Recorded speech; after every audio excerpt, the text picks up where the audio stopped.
All right, I am live. Good morning. Good morning. Okay, I am here today to talk to you about crow pose.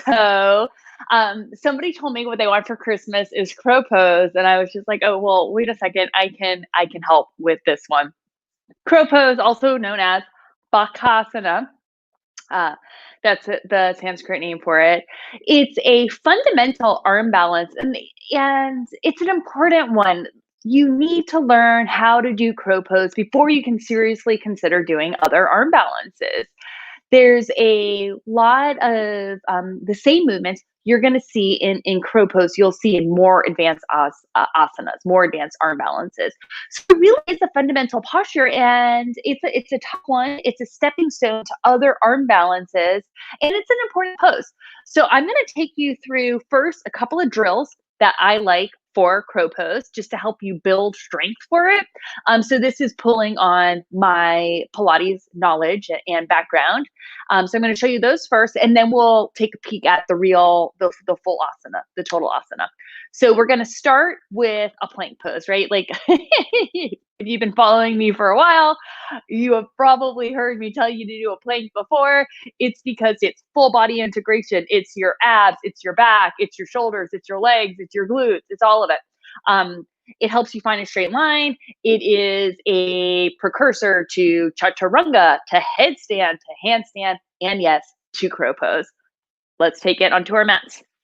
So, um, let's just take a look first here at all fours. And if you're hanging out on all fours like this, kind of sloppy with your shoulder blades, doing whatever they want, then you don't really have the foundation for crow pose. So you kind of want to, or even plank for that matter.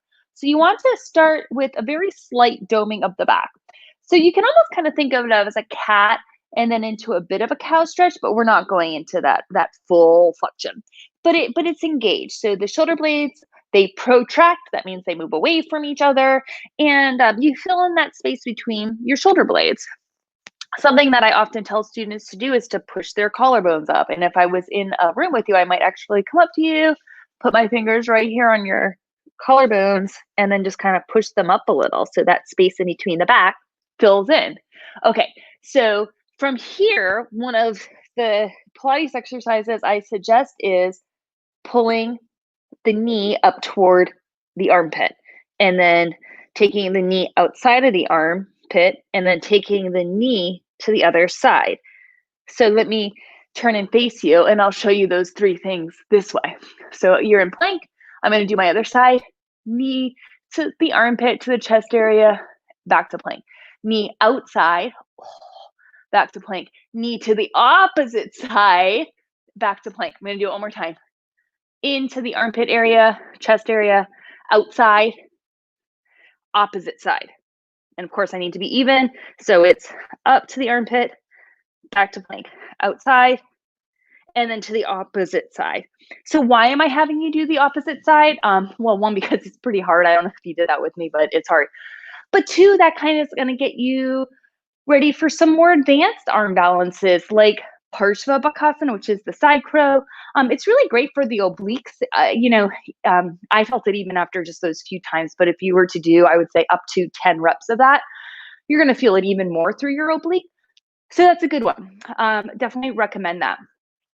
Okay, so from there, you could also do some little movements back to this plank position, doming the back, and just like a little lift up with my knees and down. That was actually a little bit higher than I had to go, but just up and down, up and down.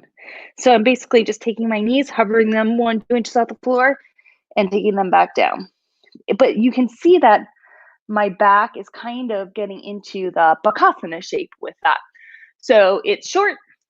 It's pretty easy exercise, especially compared to that plank we just did. And it will help get you strong enough for Bakasana. Okay, now let's take a look at the true Bakasana position. If you have a block, grab it. If you don't have a block, that's okay. You don't actually need one, but it kind of is a nice little prop that you can use to make Bakasana a little bit easier. Let me show you a couple of different Bakasana variations, crow variations. So the first one is kind of an easier one, more like a beginning step to Bakasana. And that would be with the arms really bent, the knees to the backs of the arms, and then just kind of shifting the weight forward. But you can see here that my arms are kind of acting like a shelf. Do you see how bent they are? And I'm just sort of shifting my weight there. So yes, it's an arm balance. My weight is out of my feet. I've made the transition from weight in my feet to weight into my arms. But my arms are super bent. And I'm kind of just almost resting in it. I mean, it's not exactly resting, but it's not very engaged. I'm kind of hanging out. Now, the way you want to grow your Bakasana is to start to push away from the floor and lift up away from the floor. So that means it becomes way more integrated, way stronger, versus just kind of creating a shelf with your arms and resting on it. That's a great step. That's a good step. It's an important step. You've got to kind of, you always want to work the steps. But once you've kind of mastered that, you want to keep building up. And in the Ashtanga method, it's typically taught with a little bit of a straighter arm, but that does mean you have to push, and that means you have to lift. So basically everything gets a little bit more integrated. So in Ashtanga, I'll show you the side view again, but I'll try to do it both ways facing the camera also. You start basically like in Bakasana in a little squatting position, and you open up your knees. And then the arms go in between the legs. And look, I have my arms, my knees just barely outside of my arms. And then I start to shift forward. And then from here, I start in that position I just showed you, but I lengthen my arms and I pull up my feet. And I'm squeezing my knees into my arms, and I'm doing my best to straighten my arms. My back is dome, my abs are working, and I'm pulling my feet up to my butt. It's harder, it's more integrated. Let me show you, I'll show you the front view just in case that wasn't a good angle. So again, you kind of start in this little squatting position, knees outside of the arms, and they squeeze in. So the squeezing in of the knees is important because it helps you get in touch with your midline, with your central channel, with where all that energy and strength is hiding out. So you want to do that, right? So you squeeze, and I kind of shift, and I'm pulling my feet up, and then I push my collarbones up, and I'm doing my best to dome my back, and I'm trying to straighten my arms. So it's a lot of arms, it's a lot of abs, it's a lot of back. I'm a little out of breath, actually. So let me take a breath here, and then I'm going to show it with the block. So that's kind of scary, right? Like if you notice my head shifted down, my butt shifted up, which is obviously a little counterintuitive. Most people get a little bit freaked out by letting their face go really far down and their butt come really up high, because of course it makes you think that I might tip over, I might face plant, which, honestly, that does happen sometimes. So it's good to be a little bit scared. That means you're paying attention. But I like the version of putting your feet on a block, just like this. And what it does is it just kind of gets everything up a little bit higher, right? So you can start with your feet on the block and your back, your butt kind of up. And look at me right now, you guys. I am basically, I mean, this is the shape of Bakasana. Isn't that awesome? So just by putting your feet on a block, you get up a little bit higher and you're better able to make that shape of Bakasana, because the Bakasana shape, I mean, it does require a lot of strength. It requires a lot of ab work. It's a lot. So you want to be in that shape. And the block really can help you get into it. So then from here, once you're in that shape, you can pull one leg up, pull the other leg up. These are all great steps to getting into the full pose. They're fantastic steps. And then finally, from here, if you want to, you can just kind of shift the weight forward and maybe pull both legs up. But it makes it a little bit more accessible and a little bit easier. And I think one of the keys here is to learn how to do the shape on the block with your feet on the floor a little bit, because that's going to help you make that shift, make that transition to all the weight in the arms. And I think another important thing to think about is it's, all the weight's in the arms, but it's also a lot of core and back lifting you up out of the arms. So it's not dead weight in the arms. It's really energized. It's really lifting up.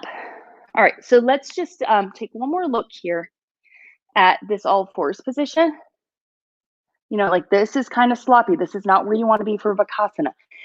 This shape is more where you want to be for Bakasana. And then, you know, you can kind of pull in and you can pull in and then you can start to kind of make that shift. But there's a lot of different steps along the way. And those are some of the ones that I really like and I find to be super helpful. So try it with a block. Try that Pilates exercise that I showed you. It's gonna make you strong. It's going to help you find that integration. Because remember, Bakasana is a fundamental arm balance. What you learn in Bakasana, it's going to translate to more advanced arm balances. Once you get good at Bakasana, you're going to be able to do the other arm balances, but you've got to start with this. This is really fundamental to learning other arm balances. So try those Pilates drills, try them many times if you need to, right? Like you don't always get stuff the first time. So you want to practice it and then start taking it into your yoga practice. Start taking it into your yoga practice. Let me see. I want to see what kind of questions or comments have come in here. Did I get any? I don't see any. So if you have any questions, drop them in the comments right now and I'll try to give you a quick answer. But otherwise, I hope that was helpful. I go live every Friday. So if you have something that you want me to teach you, tell me what it is. Because I base it on what you tell me. I try to meet you where you are. And also registration for Ashtanga Central open today. Ashtanga Central is my online membership site. It's a studio. It is a couple of classes a month, but it's not classes every day. It's a couple of classes a month, and then it's a workshop every month. So this past workshop was on shoulder stand. Next month's workshop is on restorative for the holidays, and then I got some great ideas for the new year for the workshops. And then it's office hours a couple of times a month where you ask me your questions. You can send me videos or do postures for me.